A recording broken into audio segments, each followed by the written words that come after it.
Good evening. Today we will be covering the AQA GCSE Higher Mathematics Paper 2 for November 2018, and the time allowed is 1.5 hours. I actually did a recording of this paper before. It was actually the first recording I ever did. However, it was, a quality that you will expect of a first recording.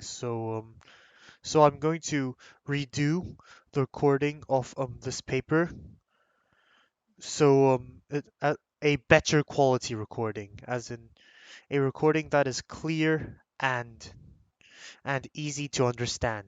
Thank you. So let's begin. Let's begin, shall we? So here we have a bunch of multiple choice questions. It's common for AQA paper 2 to start with this kind of multiple choice question. So so let us begin, shall we? So question one asks, what does A, this symbol B mean represent in P, A, um this symbol B? And we have to circle our answer. So so so the answer to this is A and B. Um this is because this is the intersect symbol. Yeah, so this is the intersect symbol which represents A, both A and B, not either A or B. So so intersect represents this, and the one upside down, the one that's shaped like U, would be the union symbol, which means A or B or both. But so to remember this, you can remember that the union symbol looks like a U, and the intersect symbol, well, it doesn't look like a U because there's no U in intersect. Anyways, moving on to the next question. P is has the coordinates 4, 9, and Q is -2, 1. Circle the midpoint of PQ. So so to find the midpoint of PQ, we would do x coordinate 1 plus x coordinate 2 over 2 for the x coordinate of the midpoint. Then for the y coordinate, you add the two y coordinates together and halve them like this. So you have 4 plus -2 over 2, comma 9 plus 1 over 2, which gets you the coordinates 1 and 5. So the x coordinate is 1 and the y coordinate is 5, which is this first answer over here. Moving on to question 3. We need to so we have a bunch of sequences and we need to identify which one of these is geometric progression, and we need to circle our answer just like the previous two questions. So what we need to do is to find what links these sequences together. So for example, in this one it's +2 and then +2. So this one isn't geometric. This one is arithmetic. As has a common difference, so that is added to each term, and therefore it is not geometric. This second one over here, you can see that um it doesn't look geometric, but it doesn't really look arithmetic either. This is because if you take um the common difference itself increases by 1 every time. So this is a quadratic sequence where there's a second common difference, but not a first common difference. For this one, these are all, well, the square numbers in order, so this is also quadratic and hence not geometric, which leaves this last one over here. And if you can see, the difference between each terms is is well, there isn't a difference. There's a common ratio of 3. So you multiply 3 to get the next term, which means that this is a geometric sequence. Therefore, this is the answer to our question. Yes, this last sequence is is is an example of geometric progression unlike the other three. Moving on to to question 4. The bearing of A from B is 310 degrees. Circle the bearing of B from A. So this is, well, it's a question about bearings. So we need to use our knowledge, well, of bearings in this question.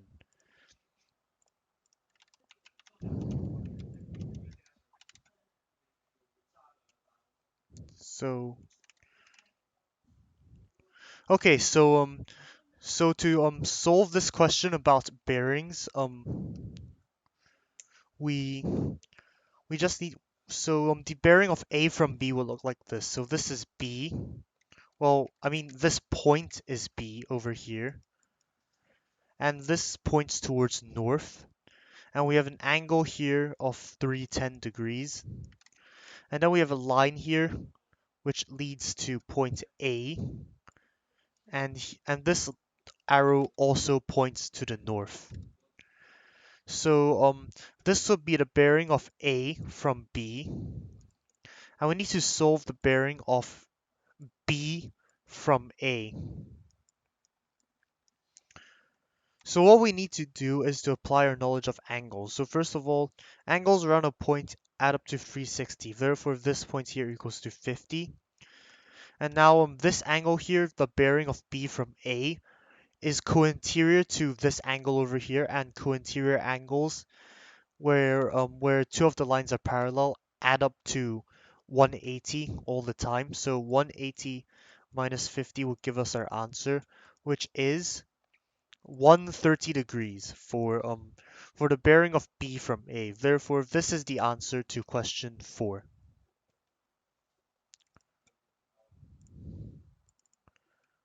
Moving on to question 5.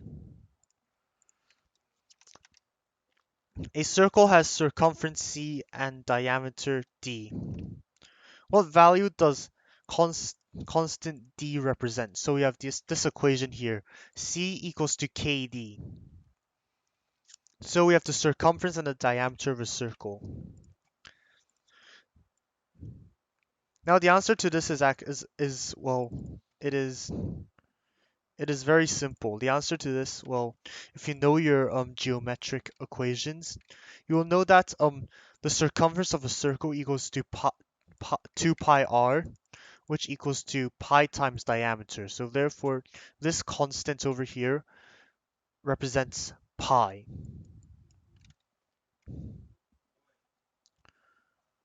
Moving on to question 6.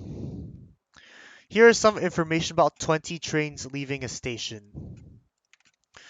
Work out an estimate of the mean number of minutes late. So we have a data table with the rate with a group of with certain ranges of the numbers of minutes late for a certain number of trains. So 12 trains were between 0 and 5 minutes late. Um, 5 5 to 7 trains were between 5 to 10 minutes late, and one train was between 10 and 15 minutes late. And we need to work out we need to use this to work out an estimate of the mean number of minutes late. So what we need to do first is to find the midpoints of each of these ranges for the numbers of minutes late for the trains. So 2.5 is the midpoint of 0 and 5. 7.5 is the midpoint of 5 and 10. And 12.5 is the midpoint of 10 and 15. So using these midpoints, we'll use these as estimates for the number of minutes late for each of these ranges. So what we do is multiply the number of trains by the midpoints of these ranges. So 12 times 2.5 plus 7 times 7.5 plus 1 times 12.5, and divide all that by 20, which is the total number of trains that left the station.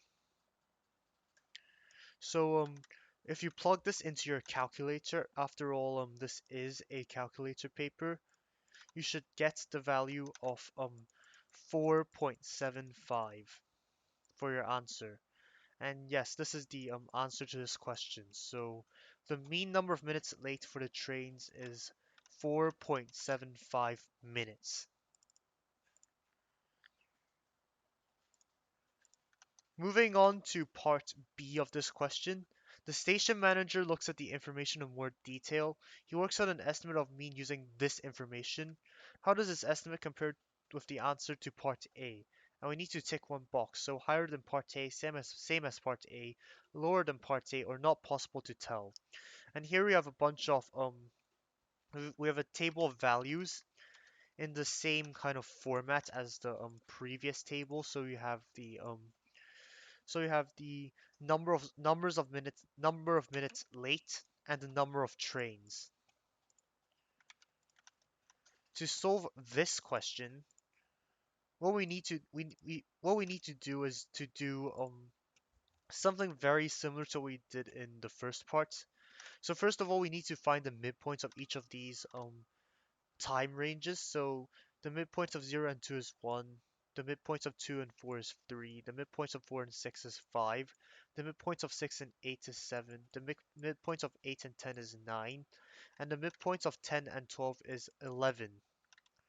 So using these values, we we find the mean number of minutes late by multiplying the number of trains by the midpoint for the number of minutes late. So 12 times 1 plus 7 times 5 plus 11 times 1. 11. Actually, it's 1 times 11. So we have the number of trains on this side and the midpoints for each of these ranges on the right side. So what we do is we divide all this by 20, just like in part A. And this, if we plug all this into our calculator, we get 2.9 minutes late. And if you remember, our answer from part A was 4.75 minutes, right? So and 2.9 is lower than 4.75. Therefore, the answer is lower than part A for part 6B.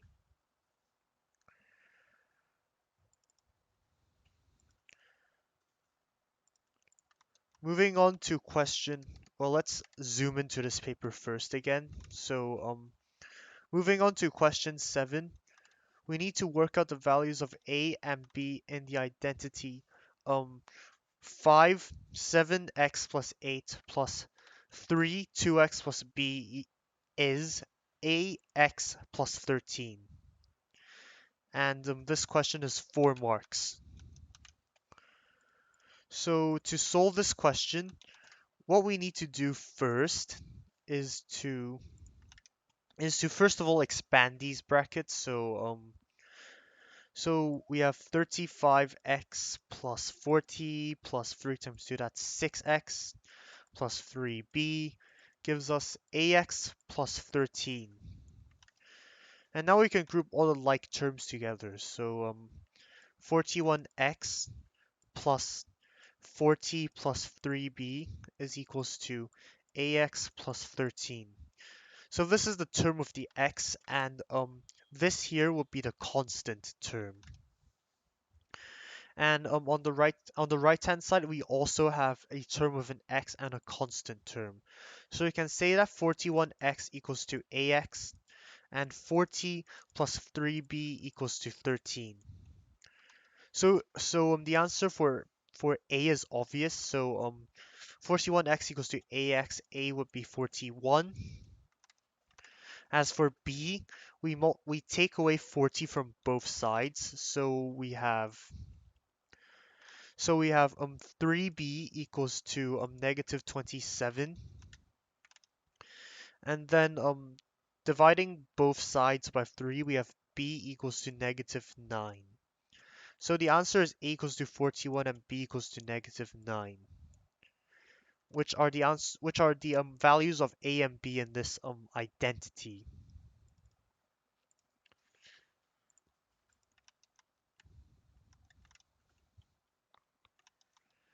Moving on to question 8. Two identical quarter circles are cut from a rectangle as shown, and we need to work out the shaded area of um of this shape. So we need to apply our knowledge of geometric formulae to this question, and yeah, it's a geometry question which require yeah, it's a geometry question. So what we need to do, so first of all, we know that each of these lengths are 6 centimeters, so 6 centimeters and 6 centimeters. And since this is the radius of the circle, this width will also be 6 centimeters. So we will be able to find the the area of this rectangle. So we have 12 times 6 gives us 72 centimeters squared for the area of this entire rectangle. However, we want to subtract the areas that are cut away from this rectangle. So these these quarter circles both have a radius of 6. So what we can do is um is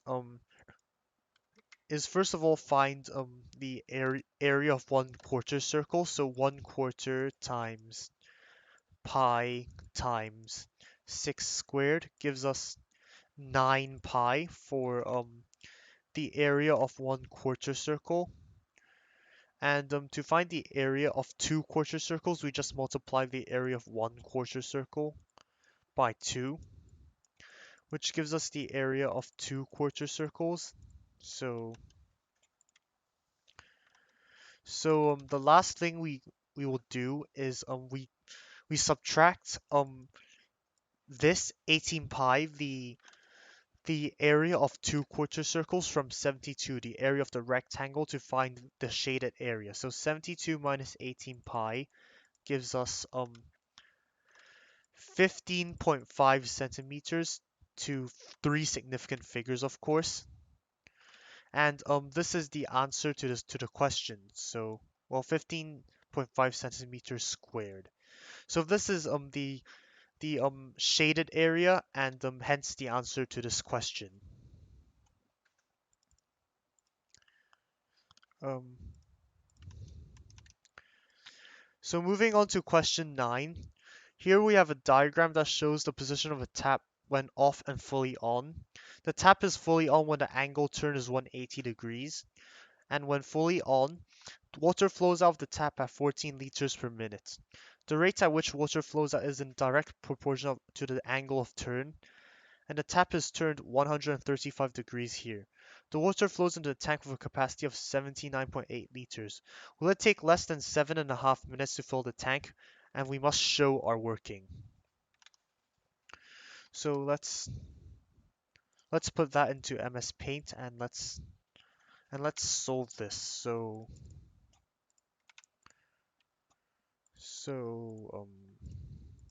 yeah, so here we have the question, and and what we need to do first. So we know that when fully on, so here, water flows off the tap at 14 liters per minute, and the rate at which water flows out is in direct proportion to the angle of turn. So what we can do is say that 180 equals to 14 times a constant. So we know that when something is in direct proportion to something else, there is a constant. There's a common constant between between any two values. So 180 equals to 14 times a constant, and this constant will be equal to 180 over 14, which equals to 12.8 5 something something something something. You don't need to write the whole thing on your exam paper. So here I'm just writing this very long number to 2 decimal places, and that is our constant for this question. So the equation would be the angle of turn equals to 12.85 something something something multiplied by the rate. So so so to find the rate of water flow in liters per minute for when the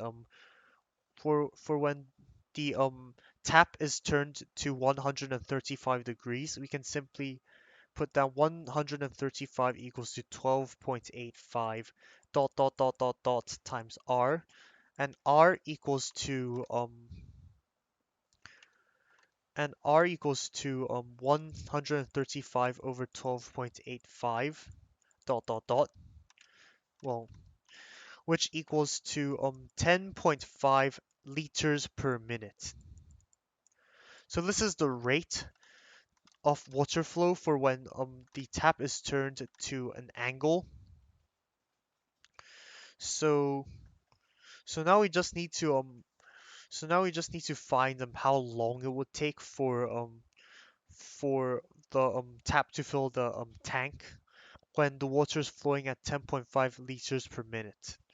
So we know the capacity of the tank, which is the amount of water we need to fill the tank. So to find the amount of time that would take for the tank to fill, we can divide 79.8 liters by 10.5 liters per minute. So yes, to find the time, we would divide the volume by the rate. So we know this is the order that you divide by. So if you're ever confused as to which value divides by which for questions like these, you just need to look at the units. So liters and liters per minute. So liters and if you divide liters by liters per minute, you get minutes as just treat liters per minute like a fraction. So liters divided by liters per minute equals to liters times minutes over liters, which equals to liters times minutes over liters. And we can take away the liters from both sides of this fraction, which gives us minutes. So to find the length of time that will be required to fill this tank using the capacity of the tank and the rate of water flow, we would divide the volume.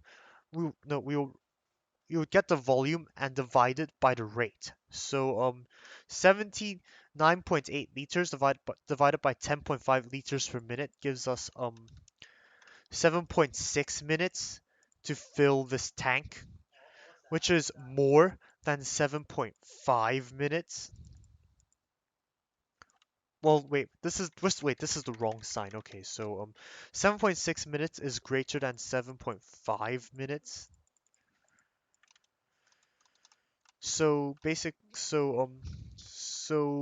from this we know that the water would take longer than 7.5 minutes to fill this tank. So the answer to this, so the question asks, will it take less than 7.5 meters to fill the tank? The answer would be no.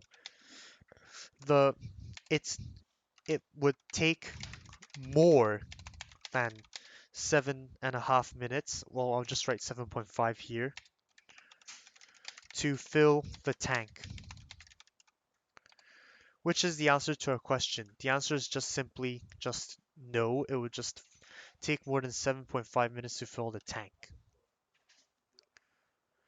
So moving on to question 10. We have a we have an equilateral triangle. So in this equilateral triangle we have three sides which are algebraically defined. So 6x minus 10, 4x plus 5, 10x minus 4. And we need to find out if the perimeter of this triangle is greater than 1 meter, and we must show our working. So one thing we all know about we all should know about equilateral triangles is that all of the sides of an equilateral triangle are equal. So using this information, we can simply just state any of these two sides. So let's just pick 6x minus 10 and 4x plus 5. So since all sides are equal, 6x minus 10 equals to 4x plus 5. And we can solve algebraically for the value of x. So we can add 10 to both sides and take away 4x from both sides. And that gives us 2x equals to 15. Therefore, x equals to 7.5. And to find the length of one side, we sub this value of x into any one of these sides. We'll just pick this third side since we haven't used it before. So 10 bracket 7.5 minus 4 is equals to 10 times 3.5. So this gives us a value of 35 for the lengths of each side. So this is 35 centimeters, this is 35 centimeters, and this is also 35 centimeters because this triangle is equilateral and all sides are equal.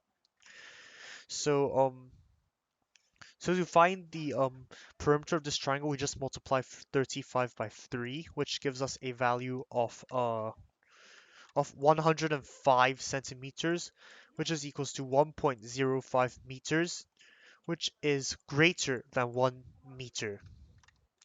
Therefore, the perimeter of the triangle is greater than 1 meter. So the answer would be yes. The perimeter of the triangle is greater than 1 meter, which is the answer to this question. So let's move on to question 11. Pause this recording whenever you wish. So moving on to question 11, we are given an approximation of pi by this equation. So 4 multiplied by brackets 1 minus 22 over 57 plus 22 over 85 minus 22 over 105 plus 22 over 117 minus 22 over 242. And we need to use our calculator to show that this approximation is within 0.1 of 3.14. So what we need to do to solve this question is we put all of this into our calculator. So I don't have my calculator with me now, but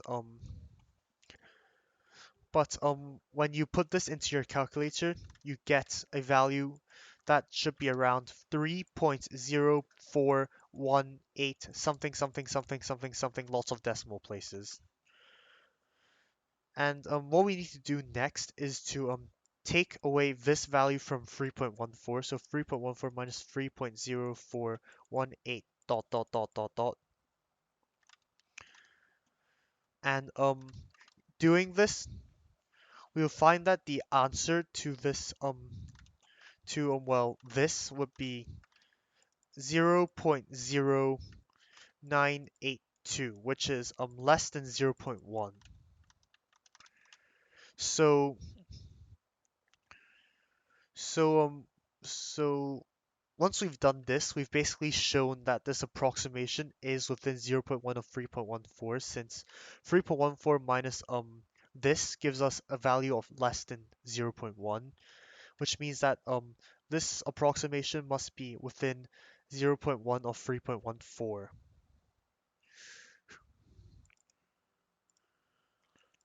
Moving on to question 12, we need to work out, 9.12 times 10 to the power of 10 over 3.2 times 10 to the power of 4. we need to give our answer to standard form. So standard form, if you don't remember, it's a value that is less than 10 multiplied by 10 to the power of something. Since both of these values are written in standard form, we can solve this by dividing well the into the the positive number values. Well, yeah, the number values and also the powers of 10. So we can solve this by dividing 9.12 by 3.2, and dividing 10 to the power of 10 by 10 to the power of 4. So 9.12 divided by 3.2 gives us 2.85, and 10 to the power of 10 divided by 10 to the power of 4 gives us if you remember your exponent rules, you remember that x to the power of a divided by x to the power of b gives us x a minus b. So 10 to the power of 10 divided by 10 to the power of 4 gives us an answer of 10 to the power of 6. So the answer to this would be 2.85 times 10 to the power of 6.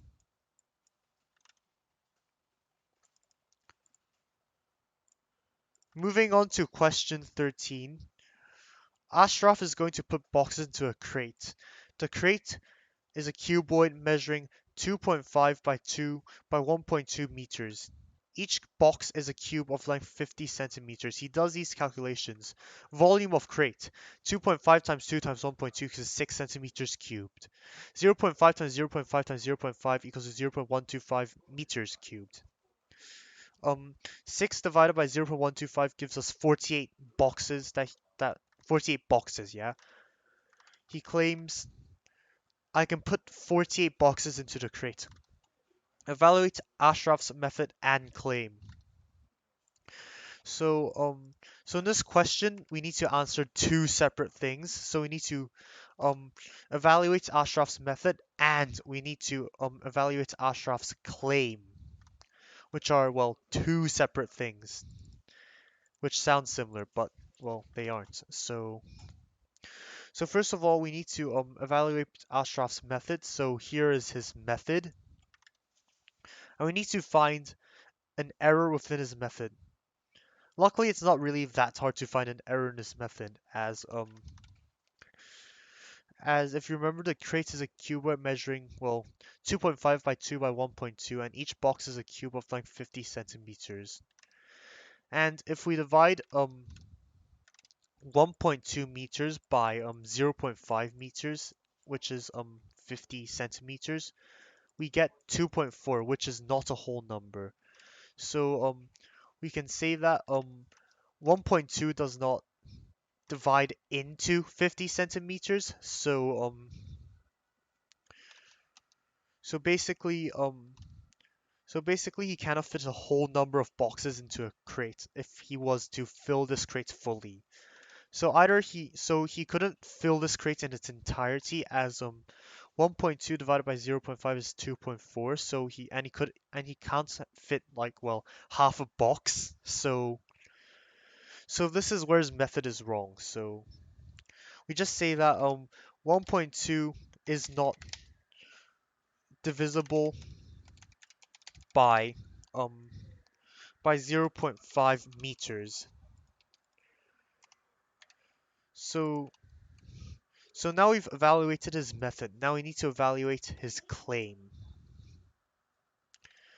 So so to evaluate his claim, this is his claim, I can fit 48 boxes in the crate. We need to show that he cannot fit 48 boxes in the crate.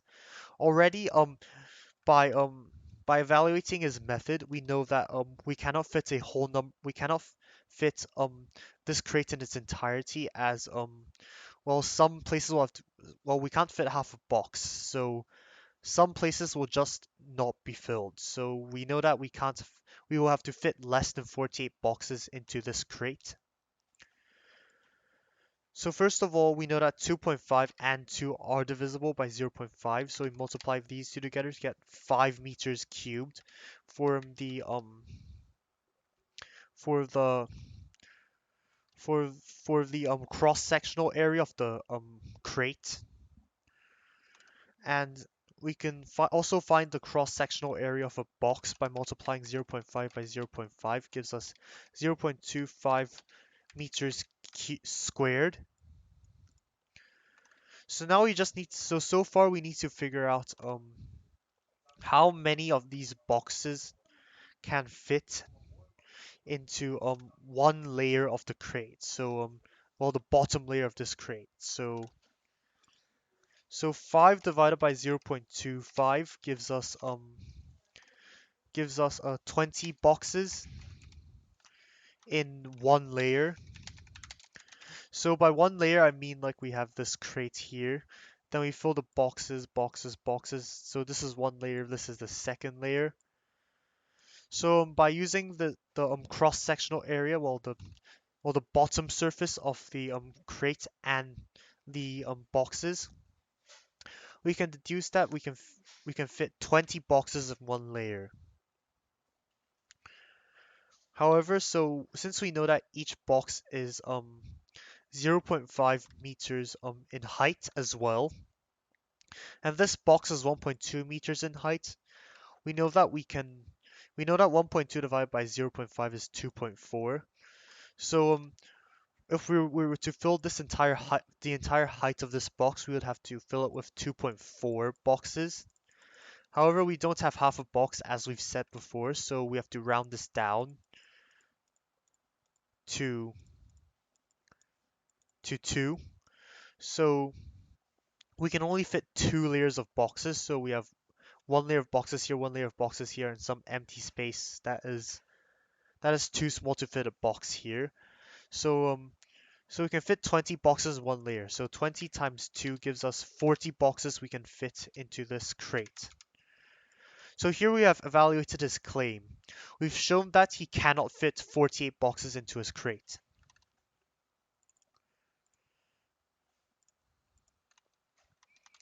Moving on to question 14, here we have another multiple choice question where the cross section of a prism has n sides. Circle the expression for the number of edges of the prism. So we'll just draw a triangle prism, well, a triangular prism, because that's probably the easiest prism to draw, let's be honest. So we will use this triangular prism for the purposes of this question. So yeah, here we have a triangular prism, which is, well, I've also drawn the sides you can't see from one side. So first of all, so the cross section of prism has n sides. So we have two cross sections in a prism. So you have one cross section here and one cross section at the back. So we already have two n sides. However, we also need to factor in these sides. So the sides connecting the two cross-sectional areas. So what we know is that the number of sides on a 2D polygon is the same as the number of points on the 2D polygon. So for example, on a triangle we have 3 sides and we also have 3 points. So we need 3 edges to connect two cross-sectional areas. So the number of edges connecting the two cross-sectional areas would be n. So 2n plus n gives us 3n for the number of edges of the prism. And so yes, this is our answer.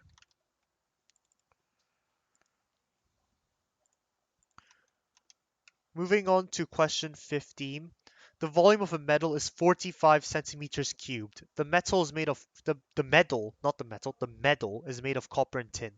The volume of copper to the volume of tin, the ratio, is 22 to 3. The density of copper is 8.96 grams per centimeters cubed, and the density of tin is 7.31 grams per centimeters cubed. Work out the mass of the metal.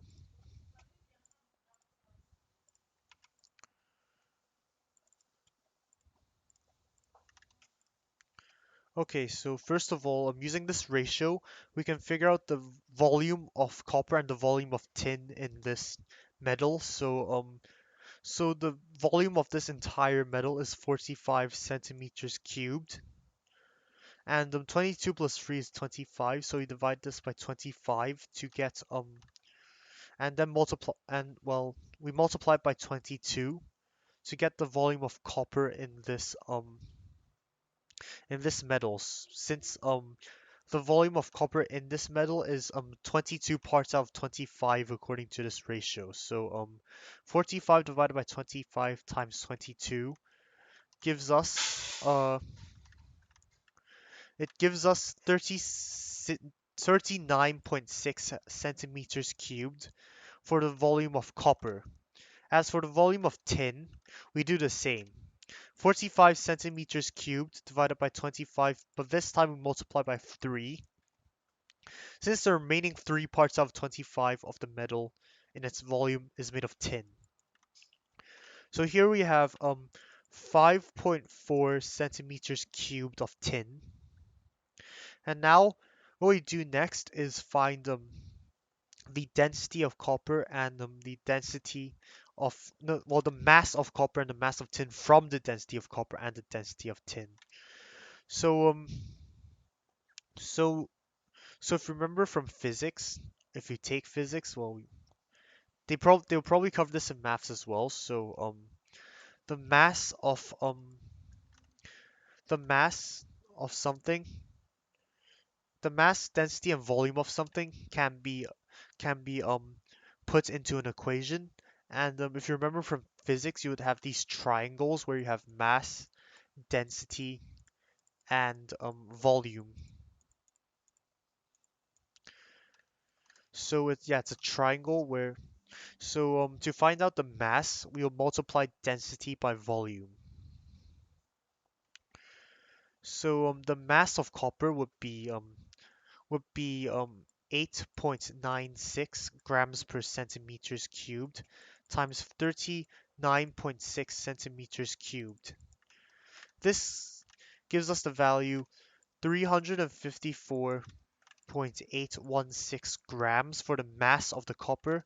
As for the mass of the tin, we multiply 7.31 grams per centimeters cubed by 5.4 centimeters cubed, and this gives us a value of 39.474 grams for the tin. So now we have the mass of the copper and we have the mass of the tin.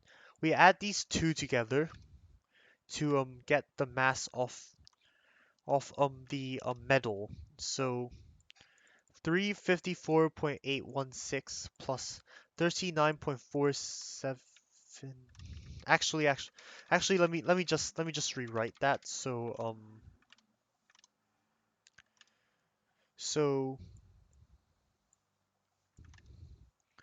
so we have 354.816 grams plus 39.474 grams, and that gives us a final answer of 394.290 grams for the copper and for the metal, which is the answer to this question.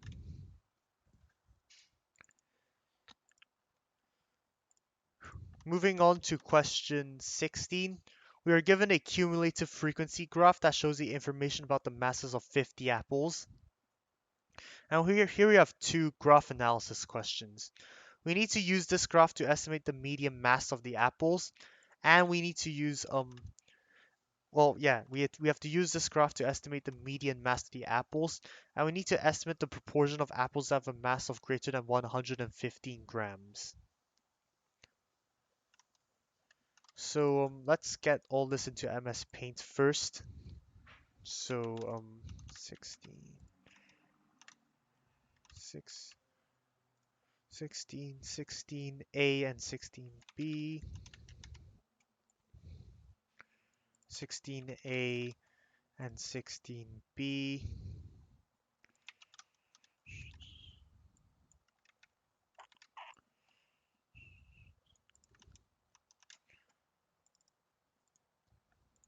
So what we need to do here, so first of all, for part A, we need to estimate the median mass of the apples. We just need to take the midpoints of 0 and 50. So we have so 25 would be the median points of this data set. So to find out the median mass of the apples, we find them. We go to the cumulative frequency column, then find the value for 25, which should be between 20 and 30, like right in between. And we draw a line to the graph, a straight line to the graph. So remember your ruler. And then we find the corresponding mass in grams to this cumulative frequency value. So the answer to A would be well, it's right next to 105. So the answer to A would be 106 grams for the median mass of the apples. As for part B, we need to estimate the proportion of apples that have a mass of greater than 115 grams. So here we have 115. We draw a line up to the graph to find the point for 115. And then we use this point. And then what we do is we use this point to find the cumulative frequency of the apples that have, well, less than 115 grams for their mass. So here we have 42 apples that are that have a mass lower than 115 grams. So 50 minus 42 gives us 8 apples that have a mass of greater than 115 grams. And therefore the proportion of apples that have a mass of greater than 115 grams would be 8 over 50, which equals to 4 over 25, which is our answer to this question.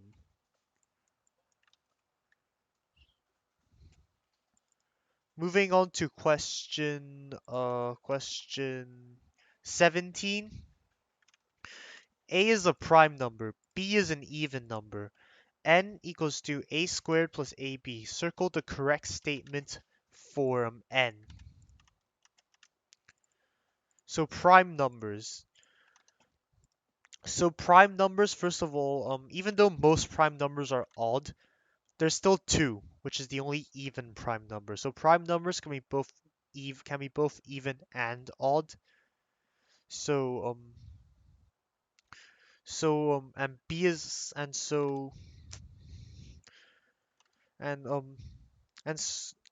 so we couldn't use the values of the prime numbers as of yet to figure out the answer of this. So for example, you have 2. So you have n equals to 2 squared plus 2b. We know that b is an even number, so we know that an even number squared is even, and when you multiply an even number by an even number, it is even. So even plus even equals to even. So n can be an even number, but that hasn't ruled out.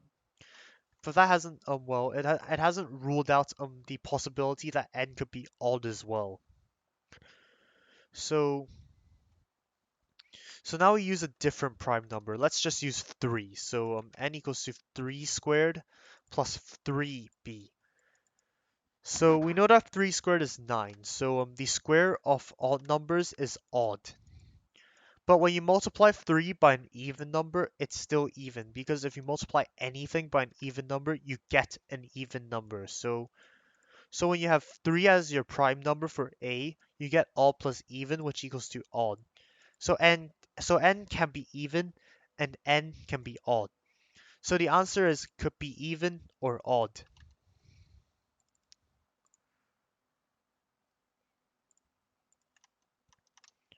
Moving on to question 18, which is in 2 parts.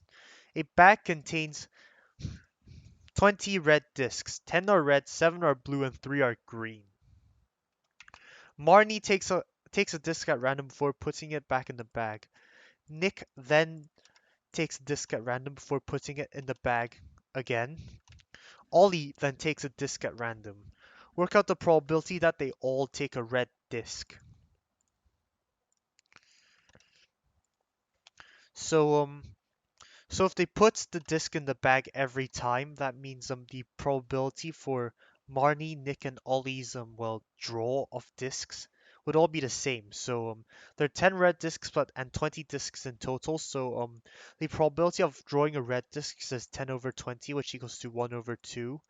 And since the red disk is placed back in the bag every time, um the chance of drawing a red disk is still 10 out of 20, which simplifies to 1 over 2. So the probability that they all take a red disk will be 1 over 2 times 1 over 2 times 1 over 2, because there are 3 people here. So this can also be written as 1 over 2 cubed, since this is 1 over 2 multiplied 3 times by itself. This gives us an answer of 1.8 for the probability that they all take a red disk, which is the answer to part A. Moving on to part B. Uh,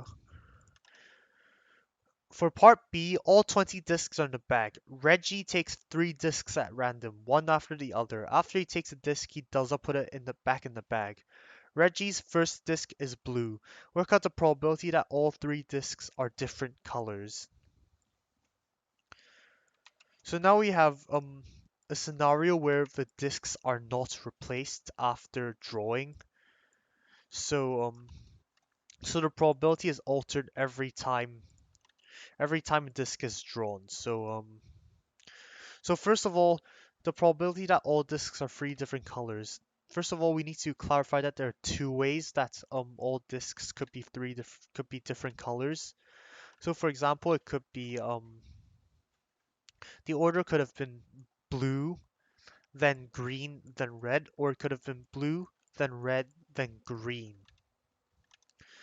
So since the first disc is already blue, we don't need to factor the blue disk in our probability calculations, as it's already happened, so the probability of that having happened is, well, 100%. So now we just need to find the probability of getting a green disk and a red disk, and adding it to the probability of getting a red disk then a green disk, because these are 2 different possibilities for Reggie for getting 3 different colors for all 3 of his disks. So since he's taken 1 disk out, we have 19 disks in the bag when he takes his second disk. If his second disk is green, the probability is 3 out of 19, and if the probability of and if the disks if the disk if the second disk is red, the probability is 10 out of 19. Now we need to multiply these by the probability that the third disk is of a different color. So if the second disk is green, the third disk has to be red. So there are 18 disks left in the bag, and the probability of getting a red disk is 10. And vice versa can be done if the second disk is red. So 10 times 19. So 10 over 19, that's the probability of getting a red disk as a second disk. For the third disk, it's over 18 because there are 18 disks left. And the probability of getting a green disk is 3. So so um, so now you have these. You can add these both together. So this plus this. So if you add these 2 together, we get an answer of 60 over 342, which simplifies if you divide both sides by 6. Well, 60 can be divisible by 6 and it's 10. 342 is divisible by 6 because first of all, it's even, so it's divisible by 2. And if you add all the digits together, 3 plus 4 plus 2, they make 9, which is a multiple of 3. So 342 is divisible by 3 as well. So from this, we know that 342 is divisible by 6, since it is divisible by both 2 and 3. So after dividing 342 by 6, we get 10 over 57 as the probability that Reggie um has takes 3 discs all of different colors, which is the answer to this question. Moving on to question 19. Lunch. Choose one starter and one main course. There are 4 starters and 10 main courses to choose from. 2 of the starters and 3 of the main courses are suitable for vegans. Um, what is the percentage of possible lunches that have both courses suitable for vegans? So to solve this question, we first so we just so we need to find the probability that the starters are vegan friendly and the probability that the main courses are vegan friendly as well. So the probability of the starters being vegan friendly would be 2 over 4, which equals to 1 over 2, and the probability that the main course is vegan friendly is 3 over 10. So to find the probability that both the starter and the main course are vegan friendly, we multiply these two fractions together. So 1 over 2 times 3 over 10 gives us 3 over 20 for the probability that both courses are suitable for vegans. Well, but it's a fraction, and we need a percentage for this question. So 3 over 20, we need to convert this to a percentage. So we just divide 3 over 20, and this gives us 0.15, which gives us 15% for the probability that both lunches are vegan friendly. So the answer is 15%. Moving on to question 20. Uh, n is a positive integer. Prove algebraically that 2n squared times brackets 3 over n plus n close brackets plus 6n times open brackets n squared minus 1 close brackets is a cube number. To do this, first of all, we expand the brackets again. So 2n squared times 3 over n would be 6n. So the first term would be 6n. Then 2n squared times n is 2n cubed. Then you add the terms from this term. So 6n times n squared is 6n cubed. 6n times -1 is minus 6n. So first of all, 6n and minus 6n, they cancel each other out. So that leaves us 2n squared, 2n cubed plus 6n cubed, which gives us 8n cubed, which can be rewritten as 2n brackets cubed, as 8 is 2 cubed and n cubed as well, n cubed. So this proves that this equation gives a cube number because well there's an exponent of 3 here. So any any value of n would yield a cube number. Moving on to question 21. Y is inversely proportional to x. Well, the square root of x. Y equals to 4 when x equals to 9. Work on an equation connecting y and x. And part B asks us to work out the value of y when x equals to 25. So are there any more parts to this question? No, so it's just part A and part B. So to do this, we would so let's solve part A first. So work out an equation connecting y and x. So since y is inversely proportional to the square root of x, we know that y is directly proportional to 1 over the square root of x. So y equals to well a constant multiplied by 1 over root x, which can be simplified to y equals to a constant divided by the root of x. So to find this, to work out this equation, we simply just need to find out the value of this constant. So 4 equals to k over the root of 9. So 4 equals to k over 3, and hence k equals to 12. So the answer to this question would be y equals to 12 over x squared would be the equation connecting y and x. Moving on to part B of this question, we need to work out the value of y when x equals to 25. So well, we don't know the y value, but we know that x is 25, so y equals to 12 over the square root of 25, which equals to 12 over 5. So y equals to 12 over 5, which is equal to 2.4. So y equals to 2.4. And this is the answer to part B of question 21.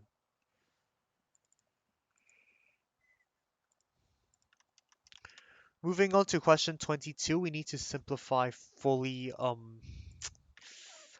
x to the power of 5 minus 4x to the power of 3 over 3x minus 6.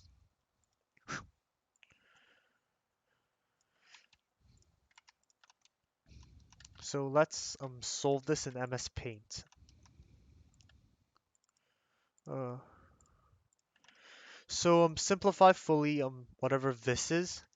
So first of all, we would factorize the top and the bottom of this fraction, well, the numerator and the denominator if you want to be precise.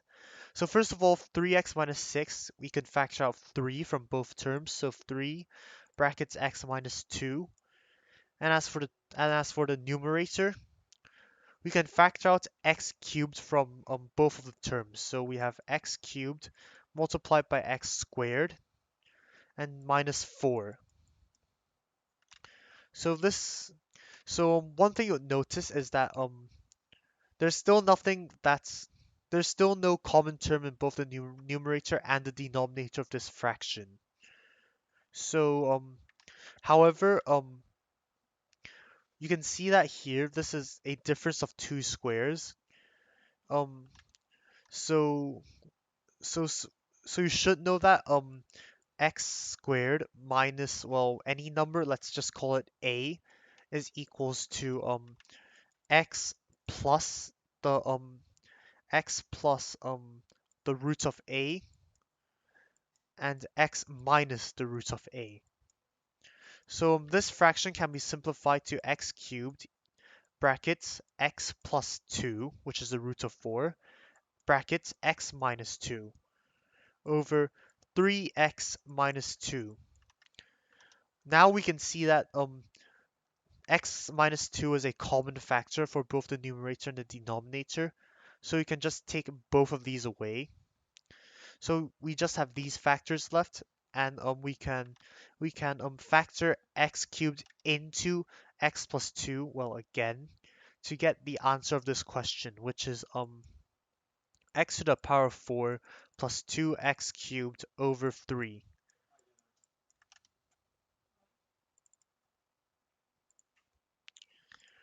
Moving on to question 23. PQR is a straight line. PQ to QR is 3 to 1, and the vector of PQ is defined as A. And you have a nice little diagram here. We need to circle the vector of RQ. So if PQ equals to A, um so the ratio of PQ to QR is 3 to 1, so here we have A.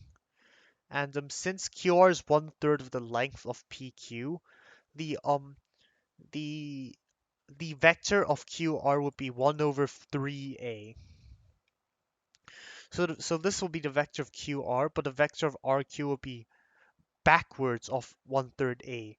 And if a vector is backwards, a negative sign is added. So if QR is equals to 1/3 A, then the vector RQ would be equals to negative 1/3 of A, which is the answer to this question. Moving on to question 24. Here we have a sketch of y equals to f of x. The curve passes through the points 2, negative 10, 1, negative 3, 0, negative 2, 1, negative 1, and 2, 6. And on the grid we need to sketch the curve y equals to f brackets x plus 2. So this question is related to function translations. So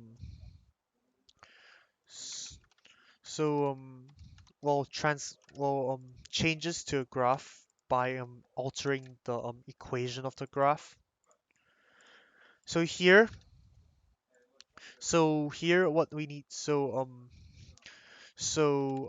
a functional change we should know is that when y equals to f of x minus h, um the graph is translated by h. So if h is positive, it's translated to the right, while if h is negative, it is translated to the left. And here you have f of x plus 2, which can be rewritten as f of x minus negative 2. So h equals to negative 2 for this equation.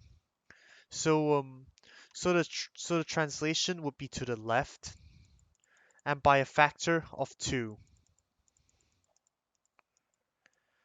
So all we need to do is move this graph left by 2 units. So 6, 2 will be moved to 6, 0. Uh, what 1, negative 1 will be moved to negative 1, negative 1. Uh,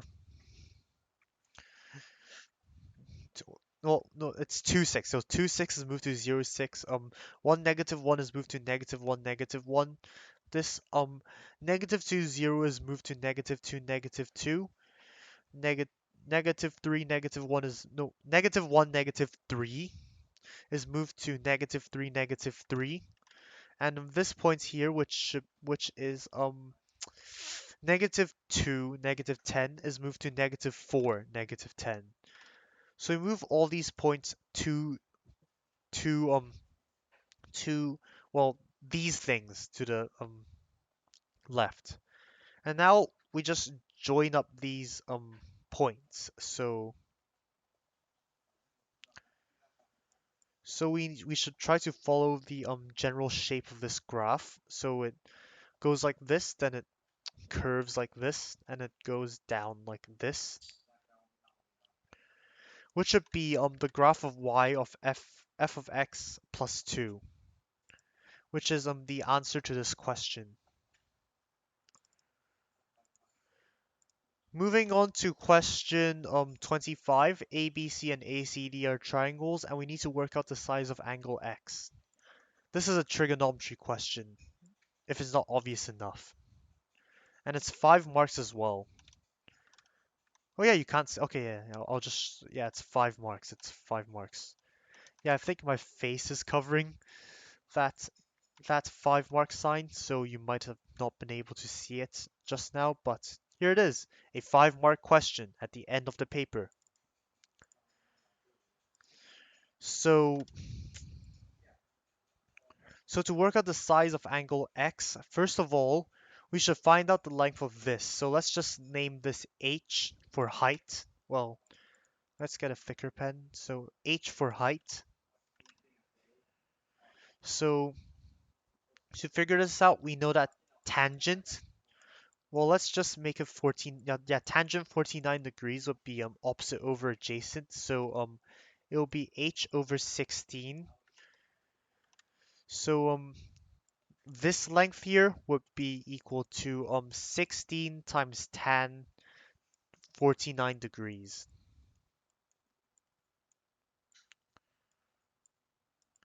And therefore the length of h is equals to 18.40 something something something something something. I don't have time to put all these decimal places into the thing. centimeters. So this is the length of this of AC over here. Now we know the length of AC. We can use the sine rule to figure out the size of angle X. So so if you don't remember the sine rule, it's that this the angle, the sine of this angle divided by its opposite length is equals to the size of another angle over the length of its opposite side. So so when we apply the sine rule, we have we have sine x over 18.40 whatever you have in your calculator centimeters equals to sine 35 degrees over 20 centimeters. So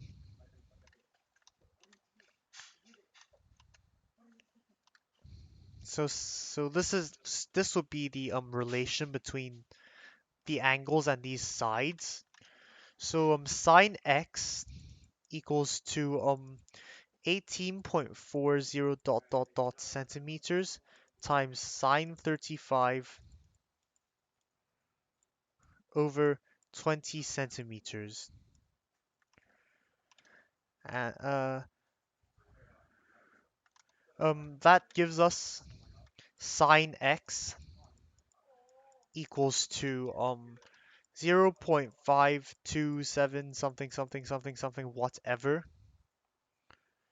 So we can figure out the size of x degrees by using the arcsine function on our calculator to figure and setting it to degree mode, of course, and finding the arcsine of 0.527 whatever.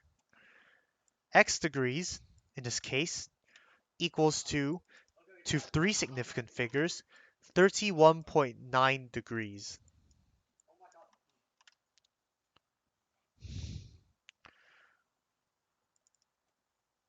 Moving on to question 26.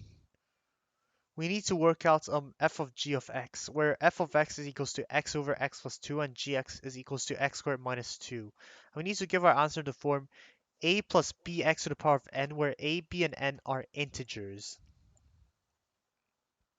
Mm.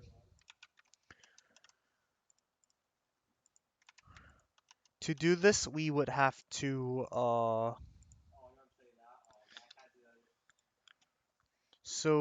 f of g of x would be equal to f of x squared minus 2. So we replace all the x's in f of x by x squared minus 2. So x squared minus 2 over x squared minus 2 plus 2,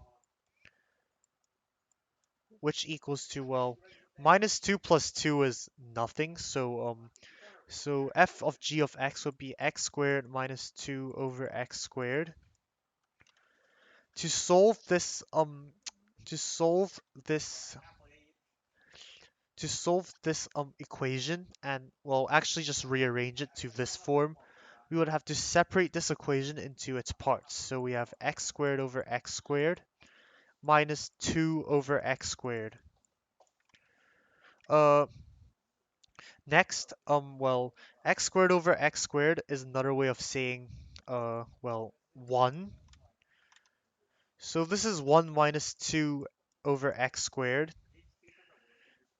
To remove this fraction and put this x right next to 2, we just simply need to make the exponents of x negative. So the answer to this will be 1 minus 2x to the power of negative 2, which is, well, the answer to this question. Moving on to question 27, the point 3, 1 over 64 lies on the curve y equals to kx, where k is a constant. Show that 1/2 lies on the curve. So it's another geometry question. Well, coordinate geometry at least. So so first of all, to find this equation, we need to find a constant k, so we can substitute these points in first. So 1 over 64 equals to k cubed. And if you cube root both sides, you'd get k equals to 1 over 4. So the equation would be y equals to 1 over 4 to the power of x. And we need to show that the point 1/2 1/2 lies on a curve. So we simply substitute 1/2 and 1/2 into x and y respectively. So 1/2 equals to 1 equals to 1/4 to the power of 1/2. And 1/2 is equals to 1/4 to the power of 1/2, as 1/2 and as the left hand side and the right hand side are equal in this case. So left hand side equals to right hand side, and QED, which shows that the point 1/2 1/2 lies on this curve. Moving on to the final question of this paper, question 28, which is divided into two parts, well, part A and part B. Izzy runs an 80-meter race in 14 seconds. During the first 4 seconds, her speed increases at a constant rate. During the last 8 seconds, her speed increases at a different constant rate. Her speed at 14 seconds is 2 meters per second more than her speed at 6 seconds. Here's a sketch of her speed time graph. First, we need to work out her acceleration during the last 8 seconds. So, so, uh, so what we do is, well, let's just put this into MS Paint first. So now what we do is work out our acceleration during the last 8 seconds, state the units of your answer. So her speed at 14 seconds is 2 more than her speed at 6 seconds. We know that acceleration equals to change in velocity over time. So so her speed at 14 seconds is 2 meters per second more than her speed at 6 seconds. So the change in speed in the last 8 seconds of her race is 2 meters per second. And the time is, well, 8 seconds. So the acceleration equals to 2 over 8, which equals to 0.25 meters per second squared, which is her acceleration in the last 8 seconds of this race, and hence the answer of this question. Moving on to part B. Well, let's change our window to the question paper again. Moving on to part B. When Izzy finishes the 80-meter race, her speed is v meters per second. Work out the value of v. So this is our final question in this paper. As you can see here, it says end of questions. So this is our last question. To solve this question, what we need to do is we need to find the thing. So we need to find out the value of v. So for example, when Izzy finishes her, so this is y equals to v, and since her speed at the end is 2 meters per second more than her speed at 6 seconds, her speed at 6 seconds is y equals to v minus 2. So we can find out the distance she ran in terms of v by calculating the area under this graph. So we can divide this graph into two shapes, a triangle and a trapezium. And we can add these shapes individually to find the um the distance that she ran, which is basically the size of the area underneath the graph. So the equation for the area of a triangle will be 1/2 times base times height. So for this, we have 0 to 6 and y equals to v equals minus 2. So the area of this first part would be 1/2 um, times 6 times v minus 2, which equals to 3v minus 2. As for the trapezium, the area of a trapezium is is well, let's just name this length A and this length B and this length H. The length of a tra the area of a trapezium is A plus B over 2 times H. So the area of this area underneath the graph would be 6 v minus 2 and v. So A would be v minus 2, y equals to v minus 2, and B would be v, so y equals to v. And the h would be the difference between 4 and 6, which is 8. So 8 seconds v minus 2v. So the answer to this, so so the area of the trapezium would be v minus 2 plus v over 2 times uh times 8.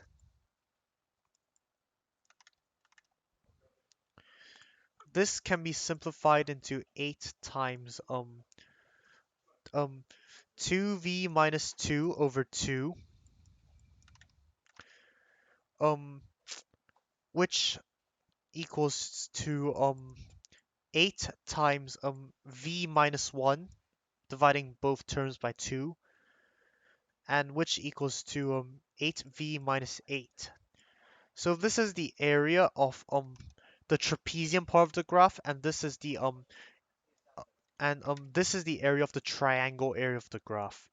So to find the area underneath the graph, we add these two things together. So 3v minus 2 plus 8v minus 8 equals to 3v minus 8 plus 8v minus 8. 3v plus 8v is 11v. 6 minus negative 6 minus 8 is negative 14. So 11v minus 14 would be the value will be the distance of this race in terms of v. So so this is an 80-meter race. So 11v minus 14 equals to 80. And we can use this function to figure out the value of v. So 11v minus 14 equals to 80. 11 equals to 94. Well, 11v equals to 94. Therefore, v is equal to v is equal to if you divide 94 by 11, you get v equals to 8.55 meters per second. Answering this final question of the paper by working out the value of v.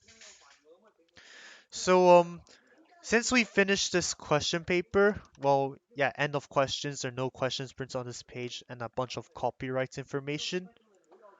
Uh, I will show you the mark scheme to this question to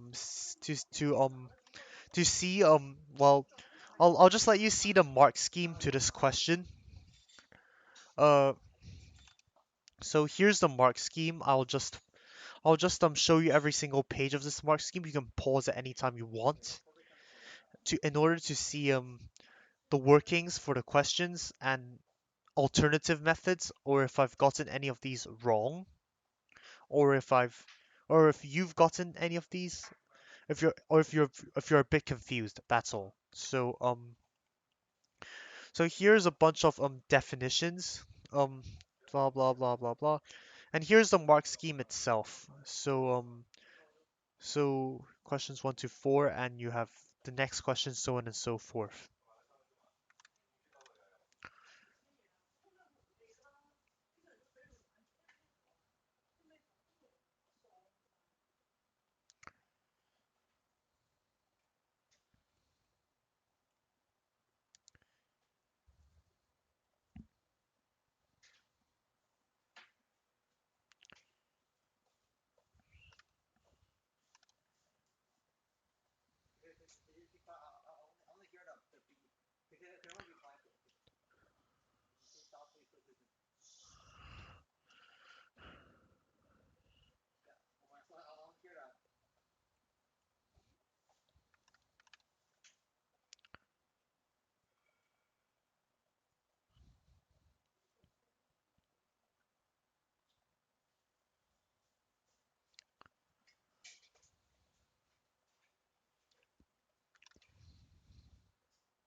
And that's all today. Thank you all for watching. I will see you next week.